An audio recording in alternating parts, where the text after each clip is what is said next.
नमस्कार,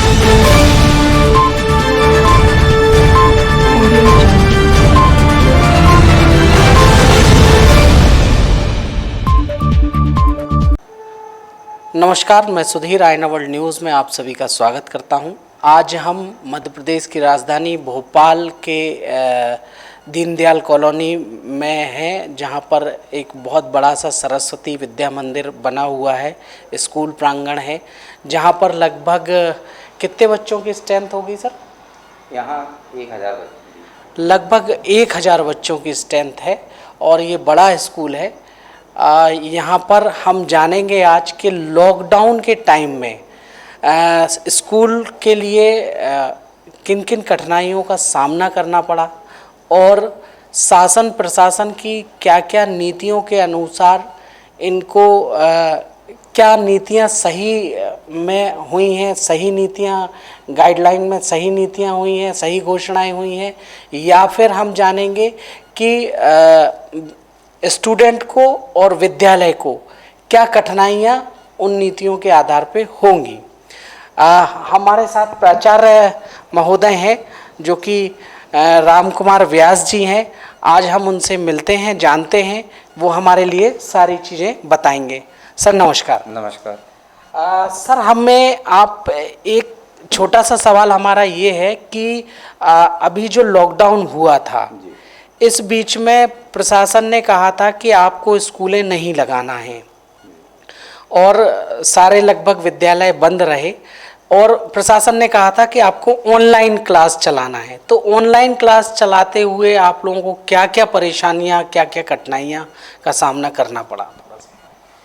कोविड-19 के कारण जिस प्रकार से शासन प्रशासन के जो आदेश थे कि किसी भी प्रकार से इस महामारी से भैया बहनों पर कोई प्रभाव ना हो, छात्र छात्राओं पर प्रभाव ना पड़े और इस पर रोक हो सके, जिससे कि हमारे जो नौनिहाल हैं वह स्वस्थ रहें, उसको ध्यान में रखते हुए शासन ने ऑनलाइन शिक्षण के जो आदेश दिए थे उसी के तारतम्य में जब हमने इस प्रक्रिया को यहाँ प्रारंभ किया हमारे विद्यालय में, तो सामान्य स्थिति में शुरुआती दौर में कोई भी कार्य प्रारंभ करते हैं तो कुछ कठिनाइयाँ आती हैं, लेकिन इसका हमारे अभिभावकों के द्वारा जो सहयोग किया गया और भैया बहनों कुछ इस प्रकार के छात्र छात्राएं थे जिनके पास में एंड्रॉयड मोबाइल नहीं थे, तो उन्होंने भी अपने परिवार में यदि एक मोबाइल है तो उस मोबाइल के द्वारा घर के यदि 3 छात्र हैं, 4 छात्र हैं, तो उन सभी ने उसी मोबाइल पर अपना शैक्षणिक कार्य पूरा किया।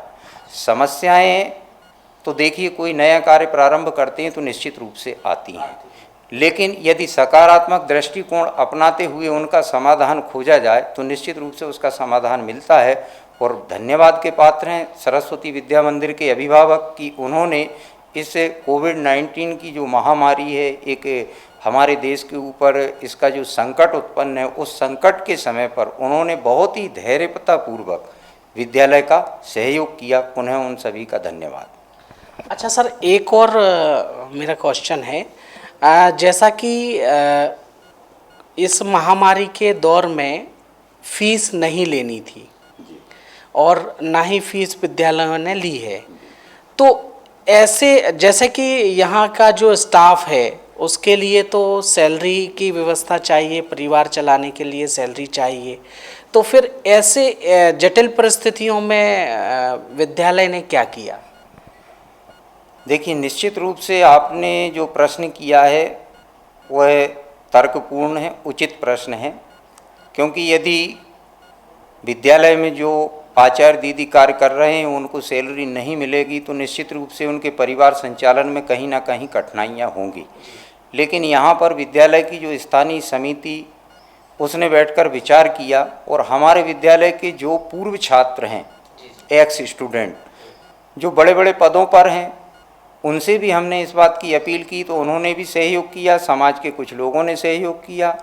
और जहाँ तक फीस नहीं लेने की बात है तो उसका हमने पूर्ण रूपेण पालन करते हुए कि अभिभावकों को इस लॉकडाउन की अवधि में फीस के लिए परेशान नहीं करना, तो हमने किसी भी अभिभावक को फ़ोन नहीं लगाया। लेकिन कुछ अभिभावकों के स्वयं हमारे पास में इस प्रकार से फ़ोन आए जो संपन्न अभिभावक हैं, क्योंकि उन्हें मालूम है कि जो आचार्य दीदी, जो शिक्षक शिक्षिकाएं उनके नौनिहालों के कर्णधार हैं, उनका भविष्य बनाने वाले हैं, तो निश्चित रूप से उन्होंने उनकी समस्याएं समझी और स्वयं जब फ़ोन किए तो कुछ अभिभावकों ने यहाँ पर आकर फीस जमा की। तो उस दृष्टि से अभी हमने 3-4 माह से इस प्रकार से स्टाफ को वेतन दे रहे हैं, जिसमें हमने अभिभावकों का भी सहयोग लिया और वो भी धन्यवाद के पात्र हैं कि उन्होंने भी कुछ फीस जमा की, समाज ने भी हमें सहयोग दिया और हमारे पूर्व छात्रों ने भी हमें सहयोग दिया। अच्छा सर, जैसा कि प्रशासन ने अभी एक और गाइडलाइन निकाली है कि जो भी भैया बहन जो भी स्टूडेंट हैं उनके लिए किस तरह से मतलब जो पेपर जो नहीं हो पाए थे, बीच में आधे पेपर रह गए थे, और उनको एक प्रमोशन दिया जाएगा, प्रशासन का ऐसा कहना है। तो उसमें क्या मतलब कितना, किस हद तक वो सही होगा, किस हद तक गलत होगा, इस विषय में आप क्या कहेंगे? निश्चित ही ये शासन प्रशासन का एक सराहनीय कदम है, क्योंकि छात्र छात्राओं ने जितने पेपर दे दिए थे उन पेपरों के द्वारा ही उनके रिजल्ट तैयार होंगे, और जो पेपर नहीं दे पाए हैं उन पेपरों के भैयाओं के जो आंतरिक मूल्यांकन है, छात्र छात्राओं ने जो आंतरिक मूल्यांकन में भाग लिया उसके आधार पर उनको ग्रेडिंग देकर अगली कक्षा में प्रमोट किया जाएगा। तो निश्चित रूप से अगर किसी छात्र ने 4 पेपर दे दिए हैं तो उनका जो मूल्यांकन है वो 4 पेपरों के आधार पर हो जाएगा। ठीक, शेष पेपर में उनको इस महामारी के समय पेपर देने नहीं आना पड़ेगा। तो जो पेपर बचा है उसका मूल्यांकन जो है उसके आंतरिक मूल्यांकन के आधार पर हो जाएगा। तो निश्चित रूप से यह जो शासन प्रशासन ने एक सोच छात्र छात्राओं के हित में अपनाई, यह सराहनीय है, उचित है। अच्छा सर, मुझे एक चीज़ और जानना चाहता हूँ मैं कि प्रशासन ने इस महामारी के बीच में स्कूलों को कोई राहत राशि दी है या कुछ ऐसा कोई मतलब कदम उठाया है जिससे कि स्कूलों में जो भी शिक्षक शिक्षिकाएं हैं उनके लिए कुछ अच्छा कदम हो? देखिए, शासन प्रशासन ने, जैसा आपने कहा कि नगद राहत राशि देना, तो नगद राहत राशि तो शासन प्रशासन ने स्कूलों के लिए अभी प्रदान नहीं की है, लेकिन जो कर्मचारी यहाँ पर कार्य करते हैं उनके लिए जो पीएफ जमा होता है, प्रोविडेंट फंड, उसमें कर्मचारी का स्वयं का अंशदान और जो समिति का अंशदान रहता है वह शासन प्रशासन अपनी तरफ से वहन कर रहा है। यह भी एक बहुत ही सराहनीय कदम है। इससे भी संस्थानों को बहुत हद तक लाभ प्राप्त हुआ है। इस महामारी के समय पर मानकर चलिए कि यह जो सहयोग संस्थानों के लिए किया है यह अनुकरणीय है और शासन का उचित कदम है। अच्छा सर, अभी जो जैसा कि हर साल ऐसा होता था कि जुलाई और जून जुलाई में एडमिशन प्रारंभ हो जाते थे, इस बार एडमिशन प्रक्रिया प्रारंभ है कि क्या है? मतलब अभी एडमिशन प्रक्रिया तो प्रारंभ नहीं है। इसमें शासन प्रशासन की जो भी गाइडलाइन होगी उसका पालन करते हुए हम विद्यालयों को ओपन करेंगे। अच्छा, बहुत बहुत शुक्रिया। देखिए तो दोस्तों, हमने जाना सरस्वती विद्या मंदिर स्कूल के प्राचार्य राम कुमार व्यास जी से, और उन्होंने बड़े ही उचित आंसर हमें दिए, हमारे सवालों के बहुत ही अच्छे जवाब दिए उन्होंने।